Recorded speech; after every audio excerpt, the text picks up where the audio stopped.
की पुकार है, ये भागवत का सार है कि युद्ध ही तो वीर का प्रमाण है। कौरवों की भीड़ हो या पांडवों का नीड़ हो, जो लड़ सका है वो ही तो महान है। जीत की हवस नहीं, किसी पे कोई वश नहीं, क्या जिंदगी है ठोकरों पे मार दो। मौत अंत है नहीं तो मौत से भी क्यों डरे, ये जाके आसमान में दहाड़ दो। आरंभ है प्रचंड, बोले मस्तकों के झुंड, आज जंग की घड़ी की तुम गुहार दो। आन बान शान या की जान का हो दान, आज एक धनुष के बाण पे उतार दो। आरंभ है प्रचंड।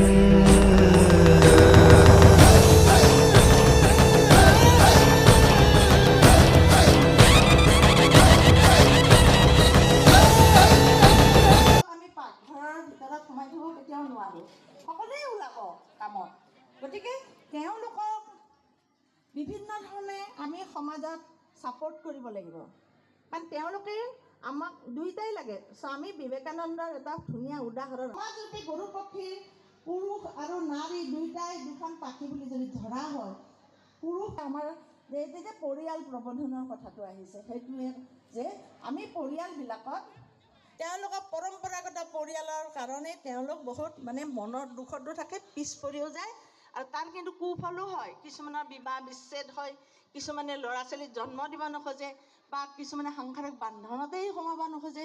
ঠিক তেনেকুৱা ধৰণৰ কিছুমান কথা আমি আঁতৰাব লাগিব, যে আমি পুৰুষ মহিলা সকলোৱে আমাৰ পৰিয়ালটো এটা খুব সুন্দৰ অনুষ্ঠান, এইটোক আমি দুইজনেই মিলি পেলাই আগবঢ়াই নিব লাগিব, তেতিয়াহে আমাৰ সমাজখন সুন্দৰকৈ আগবাঢ়ি যাব।